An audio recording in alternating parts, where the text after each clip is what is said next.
Greetings, Noel family, and wish you all happy holidays in advance and Merry Christmas. Now, today's message I wanted to convey a few of the things which I'd learned in my life during my spent time into crypto market, and then I'll also talk about a few interesting updates about Noel as a overall project.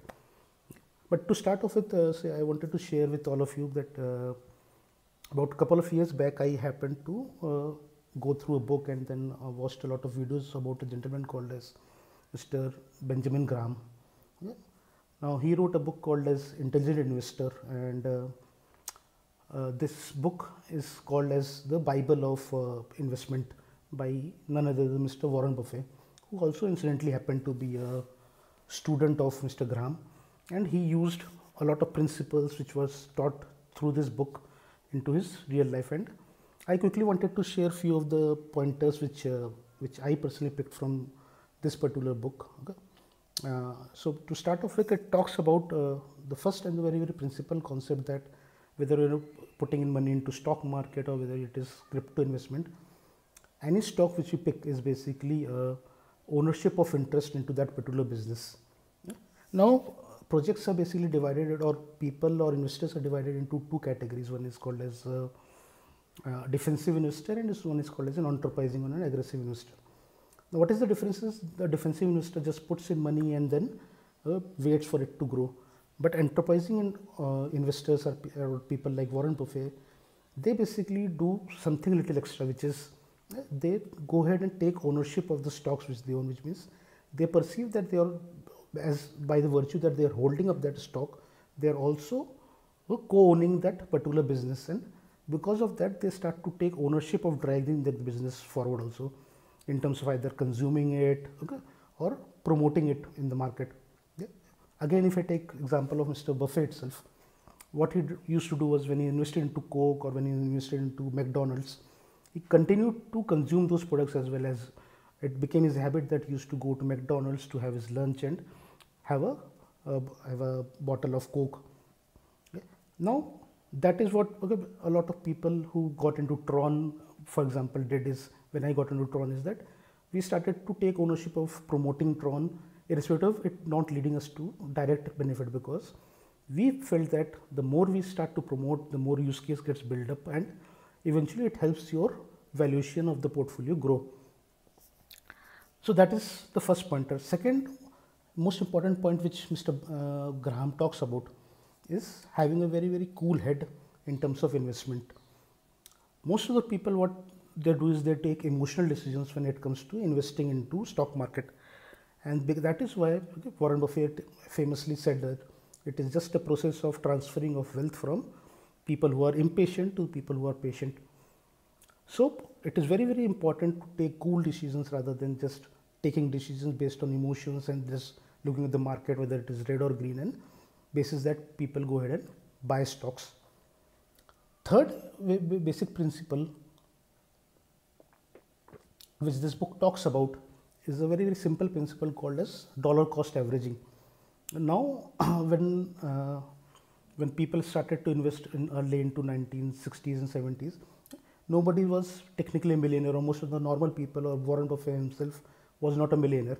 But what they did was that whenever they used to get an income or a salary, they used to put some amount of that money into an investment portfolio first, and then go ahead to plan their expenses and other things of the day-to-day routine life. This over a period of time basically built up a portfolio which then helped them eventually become millionaire. Two more pointers which this book very importantly talks about is that it is very important to have patience, discipline, and eagerness to learn to survive into investment market. Okay. And if you look at, say, crypto as a market has also delivered those kind of results, and people have become millionaire, but it required, for example, Bitcoin also to grow from a few dollars to $20,000. It took them about 7 to 10 years, which means unless and until we exhibit a patience of, or a time frame of about 5 to 10 years, it is not going to reap those rewards which we perceive, and we talk about that we are going to the moon. And the final pointer is in terms of calculations is that eventually you have to calculate that the price at which the particular project or the crypto coin or the stock is available, it has to be lesser than the net asset, which means then the difference between the total asset the company owns minus the total liabilities. So when it comes to crypto, how do you define assets? Because it does not have a physical factory where you can go ahead and do a valuation. It is driven by three primary things. One is basically the products which that particular project has launched. Second is the use case of those products. And third is the community which is built around it, which is going ahead and driving it. Now taking a cue from all these things, okay, how Knoll survived and how Knoll performed in the last year or so. Recently we shared statistics in the groups which basically spoke about how Knoll has performed in this financial year vis-a-vis the Big Daddy, for example, Tron, or the projects run by Tron Foundation, and it delivered a return of about 370%, and it outbeat the other big projects in the market. Now why that happened is basically because of two things. One is basically the community and the team which is driving it, which is very, very transparent and visible in the groups, and it is not a project which is just fly by the night kind of a project. Now if you look at the statistics, more than 95% of projects which have been launched on Tron have failed while we survived. And one of the primary reasons of survival has also been the token economics behind the driving Knoll valuation. So which basically is driven on the concept of scarcity. Now Knoll today is a deflation token. Now compared to even the principal token, which is Tron, which is an inflation token, that is the total supply increases over a period of time. Currently Tron is running at an inflation rate of about 1.7%, which is still lesser than the bigger projects, for example Ethereum, which is running at an inflation of about 4%. On the contrary, Tron is a deflation project, which means the more Knoll gets consumed in the market in the products, the lesser amount of Knoll is available, because a percentage of that particular consumption gets burnt every month. So as with the passage of time, what happens is all the cheaper Knoll which is available in the exchanges gets consumed through the burning mechanism, and it is no more available to anybody for picking it up again at a lower cost, and that gradually helps it in terms of growing organically. But having spoken about the past, what is in store for 2021, because we have been talking about Knoll reaching a value of about $10, and how is it going to happen? So the principal thing which is going to drive it is the upcoming project, which is Knoll Legends. Now Knoll Legends is just not going to be a game which is just you log in, play for 2 minutes, log out. It is going to be an experience game.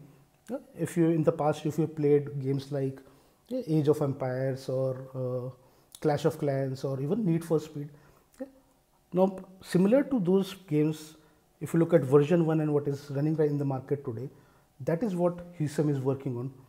That he'll first of all launch a working product in Q1 of 2021, and then subsequently it will be a game which will keep on evolving with new decorations, new features, new exciting things which will keep getting added into this game, and this game will evolve over the next 5 to 10 years and become more and more epic over passage of time. But from an investor point of view, what Knoll Legends is going to drive is a high level of consumption of both Knoll and Knoll water. For Knoll, what we did, our calculation is that by end of Q1 itself, we presume at a very, very conservative rate also that approximately 10,000 Knoll will start to get consumed on a monthly basis through the Knoll Legends game. I am talking about a very, very conservative number. Eventually by the end of 2021, what we are foreseeing is this number to grow to a level of about 40 to 50,000 Knoll being consumed from the market at a conservative rate. Now what it means is two things. First, right now less than 10,000 Knoll is available in all the exchanges put together up for sale.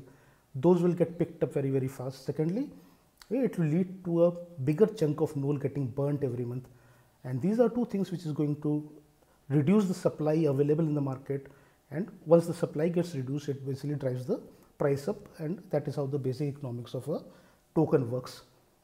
Similarly, the dividends which is getting delivered through the Knoll holding program, that will see a very, very massive upsurge, because we presume during the initial Q1 and Q2 of 2021, approximately 50 million Knoll water getting consumed in the game in the first month at a conservative rate, and we shall grow up to and shoot up to about close to 2 billion by end of 2021. And that is where Kevin has already started to plan a massive marketing campaigns and activities to ensure that we reach out to every crypto gaming community starting early from next year onwards, and we will create a lot of massive campaigns around that. Now, once these two things start to drive, this will have a direct impact into the Nolex volume also, because the game will be directly linked to Nolex, and this alone will be able to survive and drive the volume upwards. And once the trade volume picks up, it will also help all the other projects which are listed into it. Parallelly, what we will be doing is, after the No Legends game is launched, we will make Nolex a multi-chain. By making a multi-chain, it will be able to or it will allow traders to trade on Ethereum based tokens, and that is when net use case picks up a lot of usage, because there will be a net trade pair as well as there will be net which a project can pay the listing fee in net and then get listed on the project. Also, today evening Kevin will be announcing a special use case which we are planning to launch by January of 2021 based on net use case, which will be linked to the No Legends game. Now, also, there are a couple of more small surprises which Hisam will work on, and he will be delivering a couple of more use cases in Q2 of 2021. And that is where we foresee that reaching a $10 valuation would be a piece of cake kind of thing with these kind of numbers if you evaluate. Now, to summarize today's message, so NOL is still not, or will never be, a get rich quick scheme, but it is something which can help you generate a lot of wealth if you follow the basic principles which we spoke about earlier in this message, which is patience, which is discipline, and you keep picking NOL whenever you find NOL at a cheaper price in any of the exchanges. How we talk about wealth creation is that say $10 is not the ultimate goal. The ultimate goal, what we are looking at, is 2025 NOL reaching a value of $1,000, which basically means that any holder who has even 1,000 NOL right now, and if they are able to hold through this ups and downs of the market and reach to a level of $1,000 pricing by the end of say 2025, could potentially be a dollar millionaire. Typically, what mistake people do is that during a bull market, a lot of people tend to convert their tokens into Tron and then try to buy it back later. But that typically does not happen per se into deflection token, because once you sell it off, high chances it's getting burnt or it is getting into the hands of a long-term holder, and that is where you need to be cautious about at what price do you get into it and do you sell it off or trade it, because it is less than a trading token, it is more of a value generating token over a period of time. So I guess that is what the message I wanted to convey to all of you for today. So wish you all happy Christmas once again and happy holidays. See you soon.